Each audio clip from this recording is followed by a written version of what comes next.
Number of tactics here. It's transshipment, it's duty evasion. At the same time, they're exploiting forced labor while they're doing it.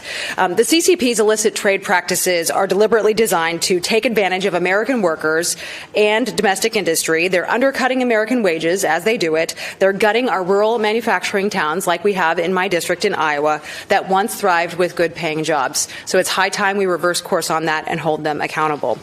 I'm so pleased to work on the Select Committee on competition with the Chinese Communist Party. Our committee has done a lot of great work to uncover trade fraud by Chinese auto manufacturer Qingdao Sunsong. Sunsong was using transshipment to evade our tariffs, forcing an Illinois company to lay off a quarter of its workforce. You're going to hear more about this in a few minutes. But this is not an isolated event. It's part of a broader strategy by the CCP to dominate our global markets on the backs of American workers while, again, continuing to perpetrate egregious slave labor violations. And despite the sheer volume of these trade crime-related cases, the Department of Justice is woefully under-equipped to detect, to investigate, and most importantly, to follow through and prosecute these offenses effectively. So this is about accountability. So I applaud President Trump's leadership and immediate actions that his administration has taken to combat Chinese trade violations. I do think tariffs are a powerful tool in the arsenal to have, but I also believe that they should be backed by strong enforcement of our trade laws, and that will stop China from ripping us off. So my bill will again support the Trump administration's efforts to stop these blatant violations and will ensure that penalties are meaningfully enforced. We know American workers have felt this pain for decades. This is Communist China's malfeasance, their malign activities, and now it's time for the Communist Party of China to feel a little bit of that pain too.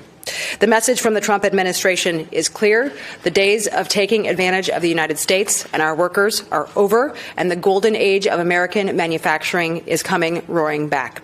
So again, this is a bipartisan opportunity to help support our American industry and our workforce, reshore domestic manufacturing, and also to champion American workers. And I'm so pleased that I have so many great partners on this bill. So let's go ahead and get it across the finish line and deliver together.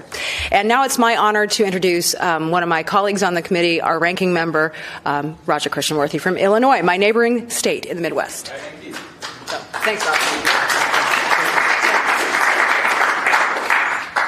Good afternoon. Thank you so much for coming. There's that old saying, fool me once, shame on you. Fool me for decades, it's time to pass legislation. And so I think it's time, folks. Look, we all know about the CCP. They lie, they cheat, they steal. That's the way they do business. That is a business model. And the only way that we can counter this is by adopting the measures that Ashley's bill and just a bipartisan group of people have put together. This started last year, and we were like this close. Maybe we were like an hour from passage, and then it didn't happen. And I want to give a special shout out to Ben Froman from my staff for his legwork on this and working with all of you. And I'm just so grateful for Chairman's leadership and also all the business executives who are here. I see so many. Who's running the business today? Anyway, oops. Look, there are three aspects to this I just want to mention. First, the CCP is flooding our markets with illegally subsidized and transshipped goods. And the dumping is absolutely killing us. And just so you know what dumping is when you sell stuff for beneath the price of even manufacturing the item in question. And it's deliberate. It's meant to basically kill off the competition, pure and simple. We all know that this is not fair, but it's not enough to just cry foul. You have to do something about it. And that's why we want to give DOJ the tools to do something about it. Second, they're also using forced labor and fraud to bypass U.S. protections, including the UFLPA. And John and I and Ted and others have spoken about this numerous times. There's a Uyghur genocide happening in the northwest province of Xinjiang in China. And we know that that is also like the manufacturing heartland for China. Why? Because they can have forced labor over there. It's that simple.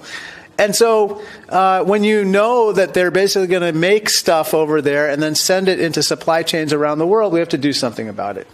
So we're trying to put our values, first as we try to enforce our trade laws. Third, the CCP's economic warfare isn't just about trade, it's about power. And it's about coercion, right? Because once they're able to knock their competition out, they're able to basically monopolize the market, then they can use coercion. And guess what they use the coercion for? It's not just economic issues. It's all kinds of other issues. It could be from Taiwan to South China Sea to other security matters having nothing to do with the economics. But it all starts there. So we have to prevent that. So from steel pipes to steel wire hangers, to auto parts, textiles, copper products, and kitchen cabinets, all the things that you folks make, these crimes by the CCP have devastated America's manufacturing, and too many people have lost their jobs because of it. So I'm so honored to be part of this coalition, and I know that I'm really confident we're going to get this done. Right, Ashley? Okay, good. So we're going to definitely get this done. And I think that working together as a coalition, especially with the private sector and the public sector and probably human rights groups and others as well, we're going to have a lot of wind at our backs, and we got to just take this to the finish line. So thank you so much. Let me now introduce Ted Lieu. Okay. Thank you so much. Well, good afternoon. It's an honor to be here with Chairman Moolenaar and Ranking Member Krishnamoorthi. And thank you, Ashley Hinson, for your bill. And good to see you, Congressman Moran, and for your service. Last decade, I served on the Congressional Executive Commission on China. It was chaired by Senator Rubio at the time. It was very clear that China was violating U.S. trade laws, and they're still violating them now. And I agree with Ranking Member Krishnamoorthi. It's time to pass legislation. And I support the goals of this bill, which is to give the Department of Justice additional resources to crack down on China for violating U.S. trade laws. I also note that this bill applies to all countries. And one of the reasons I'm passionate about this bill is because I think that slave labor and forced labor and child labor is a scourge on humanity. Around the world, there are 28 million adults trapped in forced labor and 160 million children worldwide, ages 5 to 17, trapped in child labor. So this is a great bill. It's bipartisan, and thank you to all the business executives here in support of it. And whatever I can do to help it pass, I will. So thank you.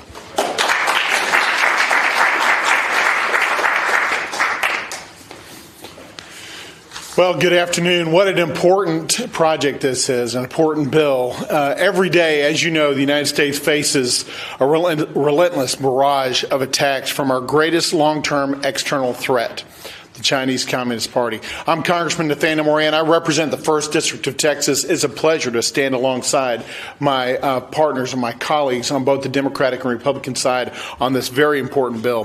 One of the ways that China undermines America is through unfair trade practices, as you know, including fraud, duty evasion, and transshipment. These tactics hurt and sometimes kill our American businesses and our workers by making it harder for them to compete, ultimately leading to job losses. The numbers speak for themselves. 80% of all economic espionage prosecutions by the Department of Justice involve illegal actions that directly benefit the Chinese state. Additionally, 60% of all trade secret theft cases have ties to China. Those numbers are astounding.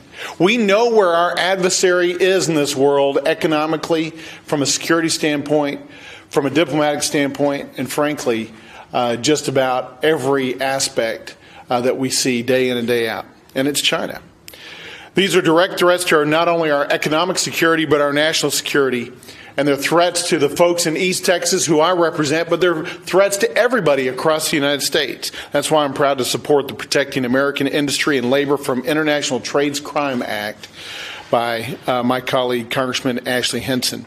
By establishing a dedicated task force within the Department of Justice's Criminal Division to investigate and prosecute these trade-related crimes, this critical legislation takes the fight to China and its co-conspirators. I also believe that the best defense is a great offense in this particular instance. We heard a lot about that today in our hearing, taking it to the offenders in this world, particularly in China. And it's long overdue for America to go on the offensive against the Chinese Communist Party.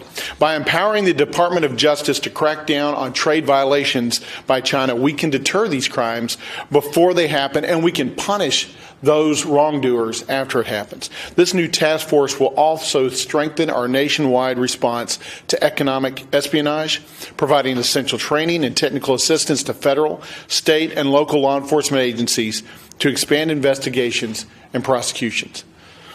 We must stand up for the American taxpayer. We must protect our innovation and our industry, to protect our privacy, and to protect our national security. We cannot allow the CCP's economic warfare to go unanswered, and this bill helps us in that fight. Thank you to Congresswoman Hinson, Chairman Moolenaar, Ranking Member Krishnamoorthi, and for all the others that are standing in the gap for American taxpayers day in and day out. Congressman Liu, thank you for your work as well. I look forward to the passage of this important bill and its implementation, and I look forward to going on the offensive. Best to you today. Now we'd like to hear from some industry partners today. So I'd like to invite up the first industry partner today, Mr. Muth. Come on.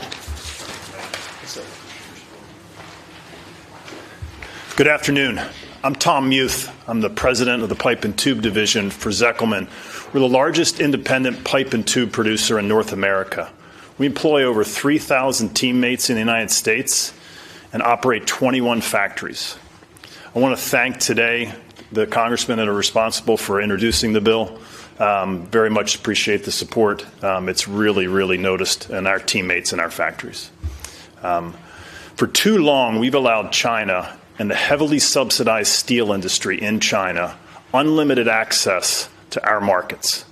For over 2 decades, Zeckelman has been battling against these unfairly traded imports from China.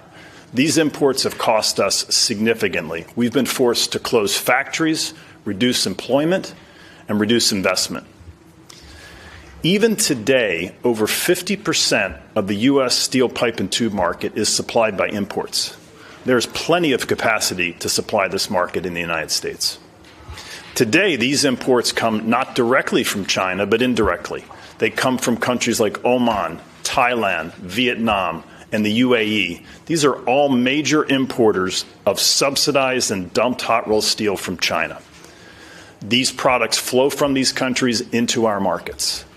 Just last year, we had to file a trade case against Chinese steel producers for dumping hot rolled coil into Oman. That product is then transformed into steel pipe and dumped in our market, costing us jobs, markets, investment.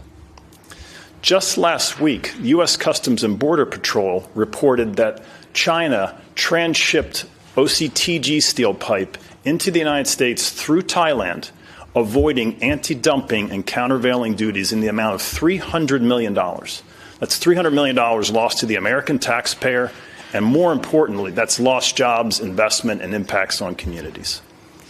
We strongly support the work of this subcommittee and these bills to stop and restrain Chinese efforts, and the countries like Oman, Thailand, Vietnam, and the UAE that support their attacks on our markets, our jobs, and our communities.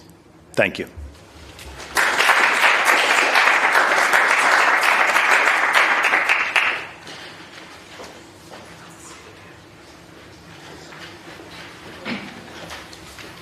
Good afternoon. Good afternoon. My name is David Rashid, and I'm the chairman of Plus & Edelman. We're a 115-year-old Dixon, Illinois-based company. We make and distribute car parts to the auto aftermarket. Our customers include companies like AutoZone, Advance, Napa, United. Since 2015, we've been engaged in a brutal price war with a Chinese state-backed manufacturer. In 2018 and 2019, we thought the 301 tariffs would help level the playing field. They didn't.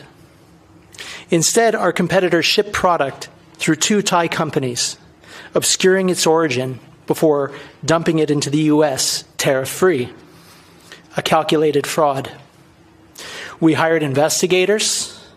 We built an airtight case.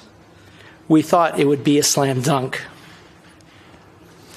We went to 3 agencies over 3 years. We got nothing. In 2023, the Select Committee on the CCP called it a blatant case of trade fraud. In early 24, Department of Homeland Security officers raided our competitor's facility in Ohio. Yet somehow, as I stand here today, their doors remain open and they continue to build their business. The wait has been painful. For years, we've had to make gut-wrenching decisions. We've had to shut down and move production lines. We've had to tell skilled workers, loyal workers, that they no longer had a job. And we had to defer investment. And it's not because we lost. It's because the system didn't work for us. And we're not alone. I mean, there are 8, 9 of us here today. But for everyone here, there are hundreds, if not thousands, of companies that are fighting this issue. Many of them remain silent, fearful of retaliation from either their supply base or their customers, or convinced that the system will not protect them. I know because many of them confide in me. So today we are here on behalf of all of them, all of those who can't speak up or are afraid to speak out. We refuse to be victims. Instead, we fight for an enforcement system that punishes cheaters and protects American industry and workers. I urge you to support this legislation, which promises real resources, real accountability, real penalties, not just fines, but prison. I thank Congresswoman Hinson for your work. Chairman Moolenaar, thank you very much. Raja Krishnamoorthi, the entire Select Committee, thank you very much for your work. It's very important.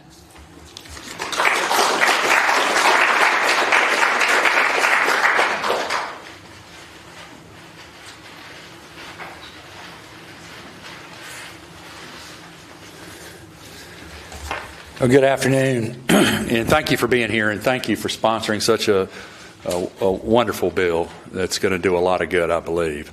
My name's Andy Warlick, and I'm the Chairman and Chief Executive Officer of Parkdale Mills. We're headquartered in North Carolina. We're a 109-year-old business. We operate 15 plants in 7 different states. We are the largest yarn spinner in the United States. Our products service the military, healthcare, beauty, apparel, automotive, and various other government and consumer markets.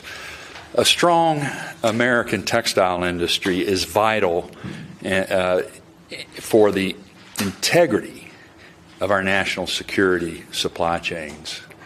Without us, the men and women of our armed forces could be stuck in gear and uniforms made in China. Bad actors, often backed by their governments, have become experts at identifying the weaknesses in our trade laws. And they exploit these weaknesses through several different mechanisms. For example, while imports of textiles and apparel from Asia have increased approximately 60% in recent years, the duties being collected for imports of these products has remained flat, despite additional penalty tariffs that have been put in place during that first period or that period of time. The discrepancy speaks to the widespread customs fraud designed to deny our government rightful revenue, shutter our factories, and put Americans out of work. Our industry, the last 20 months, has shut down 27 factories because of this. We desperately need dedicated, coordinated U.S. government effort to investigate and prosecute predatory trade violators. Till that happens, bad actors will continue to become more brazen, and crimes like misclassification, transshipment, and undervaluation will become increasingly routine rather than rare. This is an area where what we've seen, crime pays. It's time, I believe, to recognize that those that have defended free trade have unknowingly been supporters of blatant mercantilism. Mercantilism disguised like a Trojan horse as free trade. The only thing free has been the access to the U.S. market, and that access to other countries is denied to U.S. manufacturers, whether through high tariffs, duties, VAT taxes at the border, government subsidies, or devalued currency. Is it any wonder we don't make anything in this country anymore? Free trade's a unicorn. No one practices it but us. Today we hear tariffs, our administration will cause a trade war. Well, we lost that war 30 years ago. All you have to do is look at our trade deficit. Other countries don't buy our stuff unless they can't make it, or they can't get it, or they have to have it. And you only have to look at what we export to prove that. We are, without a doubt, the most insulated country in the world to a trade war. I believe it's time to get serious about making U.S. manufacturing great again. Thank you.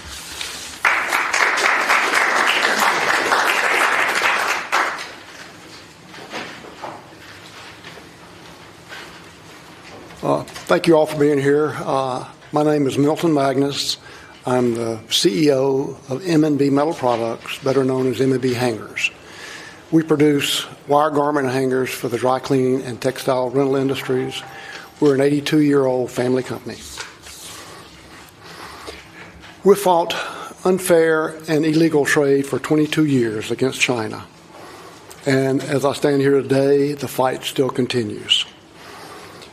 Not because the fraud hasn't been exposed, it's because the system, as designed, will not stop it. In the year 2000, there were 8 domestic hanger manufacturers with 18 plants spread across the United States, employing good American workers, fair-paying jobs, and we had fair competition. In 2002, we filed a Section 421 case against unfairly traded hangers from China. The ITC ruled in our favor unanimously, but President Bush denied relief. And by 2006, every single company except M&B and every single factory except our factory in Leeds, Alabama, has shut down and started importing hangers from China or just went out of business. In 2007, we filed an anti-dumping case against China and won in 2008, or we thought we won. And before the ink was dried on the order, China was already evading the order by transshipping through other countries, hopping from country to country, changing the names, shifting shipments, just to stay ahead of us. During this, we filed 30-plus allegations with Customs. We heard 0 on each one of them, and no action. After the Enforce and Protect Act was passed, we filed over 20 EPA allegations. Customs consolidated them into 5 EPA investigations. Every single one, Customs found fraud. But identifying the fraud is one thing. Stopping it is another. The system had been built to handle importers and exporters shutting down and reopening under a new name faster than the enforcement can catch them. We have one importer alone that's done this repeatedly.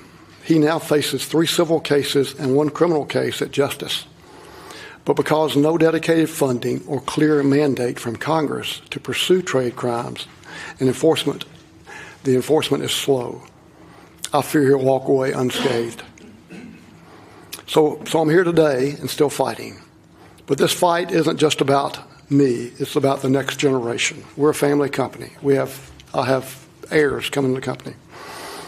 The young men and women who will run our company one day hope it's still there. But with no dedicated funding and no clear mandate from Congress to pursue trade crimes, enforcement is slow and won't happen. American manufacturers are trying to compete on an uneven playing field. We need a stronger framework, one that recognizes the tactics of bad actors and actually shuts them down. The Protecting American Industry and Workers from International Trade Crimes Act puts enforcement under the DOJ criminal division and creates a swift, decisive force with real teeth. Criminal penalties that makes lawbreakers think twice. The next generation is watching us and what we do. Let's make sure they inherit something that's worth inheriting. Thank you.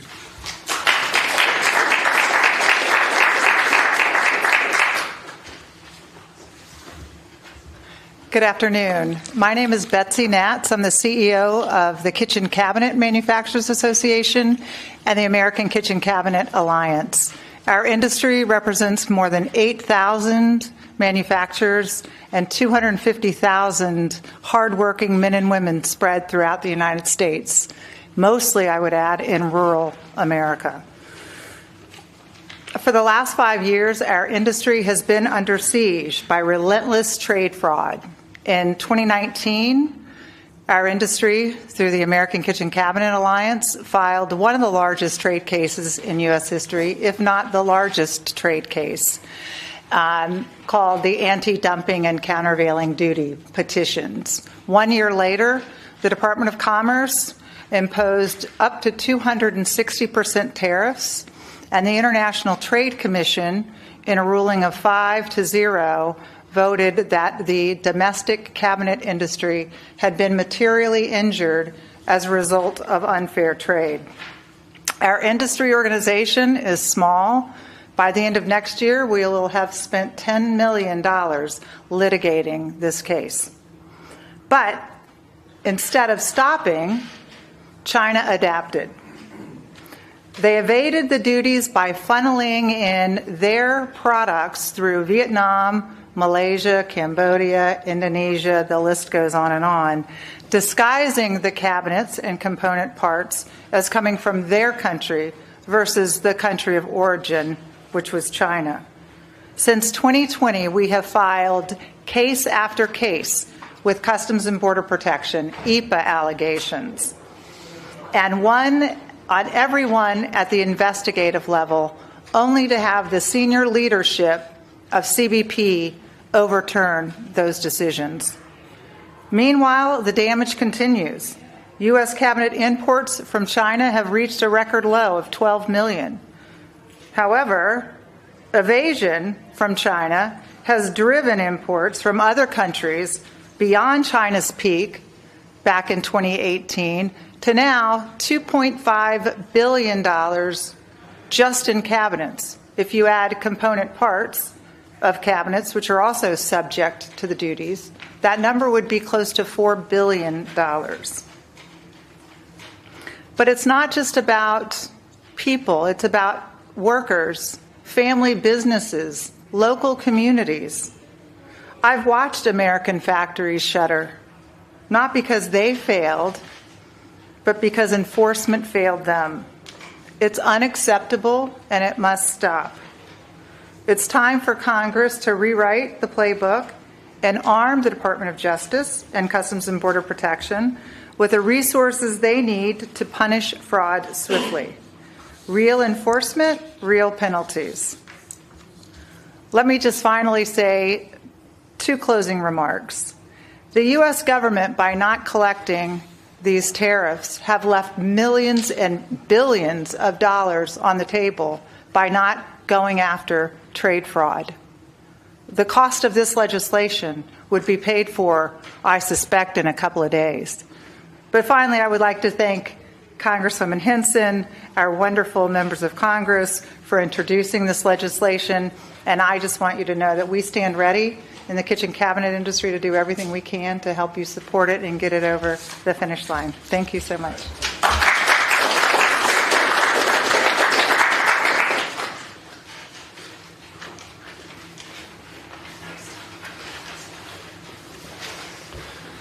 Good afternoon, everyone. I'm Brad Muller. I work for Charlotte Pipe and Foundry. I've been with the company for 23 years. Founded in 1901, we are a fifth-generation family-owned business and the largest U.S. producer of cast iron and plastic pipe and fittings for plumbing. We employ nearly 2,000 workers in 8 plants across America.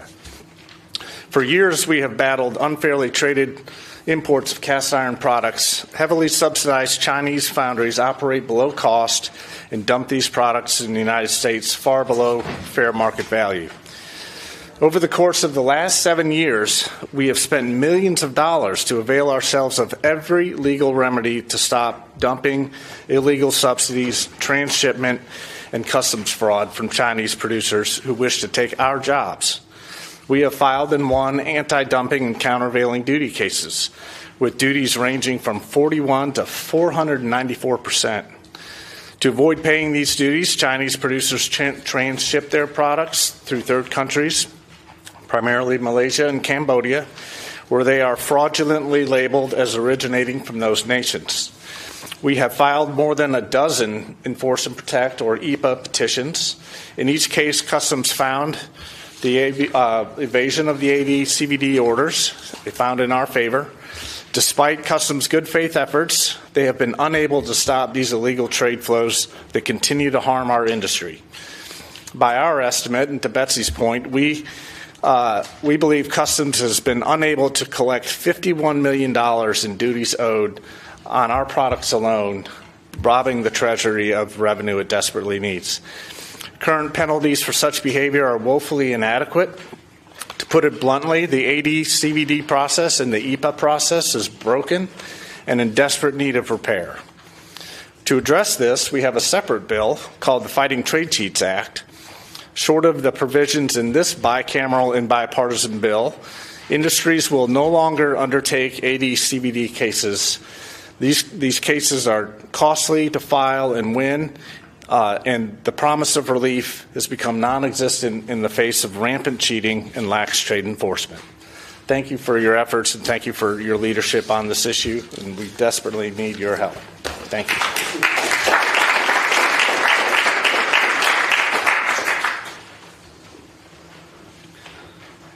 Good afternoon, everyone.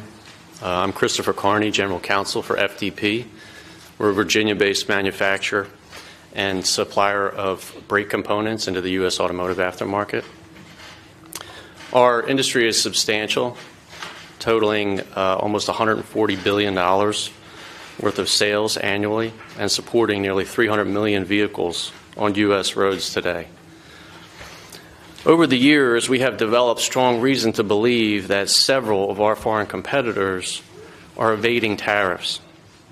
In certain instances, we have seen the competitors move their ship points from the United States to other countries where some legitimate production exists, but often not at the scale needed to explain the current output. Others appear to be routing Chinese exports through India, likely blending legitimate Indian production with the transshipped goods in order to obscure the fraud.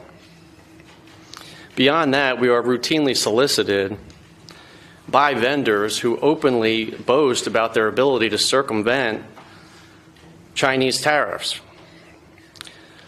offering tariff-free Chinese brake products through Malaysia or another Southeast Asian country, as if enforcement doesn't exist. The patterns are clear, the trade data is there, but proving it and forcing action requires time, money, and resources that most businesses can't afford. That's why enforcement matters as much as the laws themselves. Anti-dumping, countervailing duty orders and existing trade laws are critical tools, but only for companies who are willing to take on years of legal battles. For many, that's not an option. They need a way to submit substantiated concerns and trust that enforcement agencies will investigate, track patterns, and shut down fraud. I believe that the Protecting American Industry and Workers Act works to fill this gap. It aligns enforcement with reality, reducing the probability that trade cheats slip through bureaucratic cracks. It creates a more agile, proactive force with real deterrence and penalties that make lawbreakers think twice. If we want tariffs to work, we need enforcement that is fast, decisive, and streamlined, thereby ensuring that the cost of evasion always outweighs the benefits. Thank you.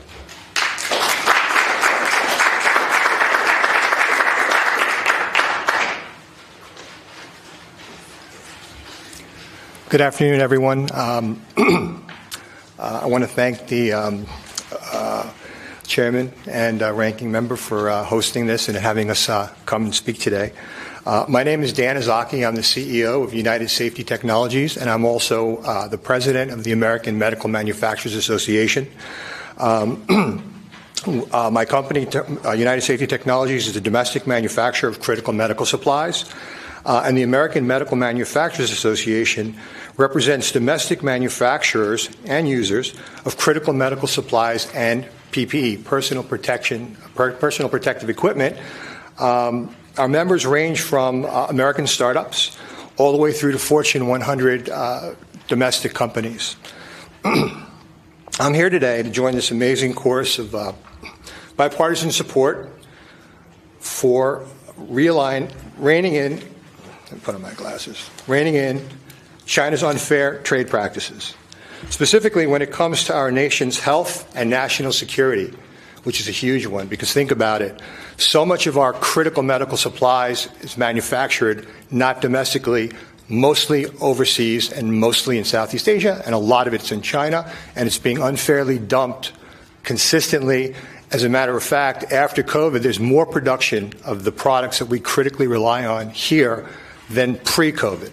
So just to give you an idea of how targeted the effort is by the CCP to dominate that industry. So this is a perfect time for this bill to come about, and it's really, really important because it's not about, clearly it's always about jobs and it's always about our economic health, but it's also about our national security and our biosecurity. So American Medical Manufacturers Association stands alongside President Trump, his early vocal leadership from his first administration prioritizing domestic manufacturing and took firm action against China and other unfair trade practices. The crucial bipartisan work of this committee can build enforcement mechanisms for trade laws already on the books. It can help Congress hold the entire government accountable as purchasers via the Make PPE in America Act, which is already on the books. That would stipulate that the domestic agencies are agencies like buy American-made product or preference American-made product. The committee can enforce a de minimis rule, which prevents our markets from being flooded with cheap goods of poor quality that threaten health and safety. The committee can oppose transshipments in which bad actors reroute Chinese-manufactured products through other countries. Today, Vietnam and other non-democratic nations are turning into China 2.0. Finally, this committee and the President can identify, set, and enforce selected and highly targeted tariffs that enable manufacturers to compete on a level playing field. The committee members and President Trump stand alongside the American workers as well as entrepreneurs. Companies like our members stand ready to compete head-to-head with anyone as long as the rules are clear and enforced. We sincerely appreciate President Trump's continued leadership and this committee's vital work in restoring American manufacturing dominance. With President Trump at the helm, we can once again ensure that Made in America means securing our nation's health, prosperity, and security. Thank you all.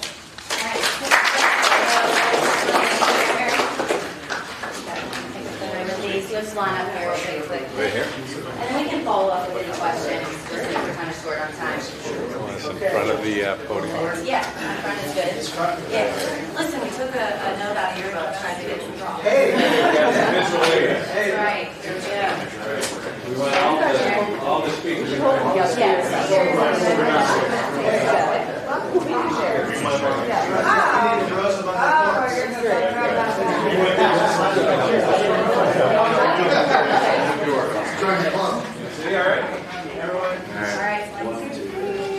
Wait, we're missing a CEO. We are. Are we I can spot a CEO from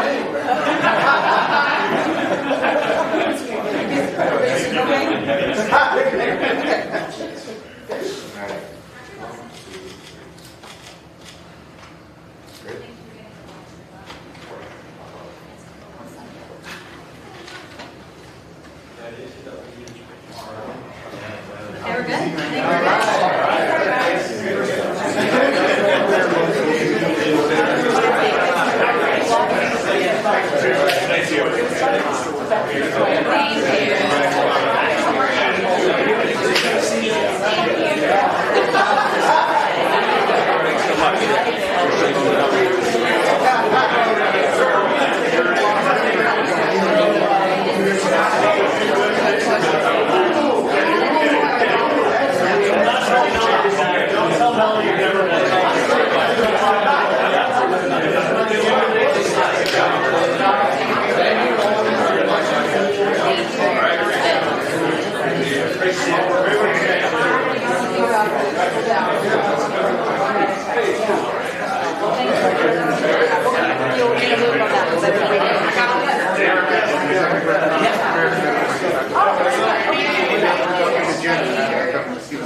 Thank you so much for all that. We're here to hopefully live again. I appreciate it.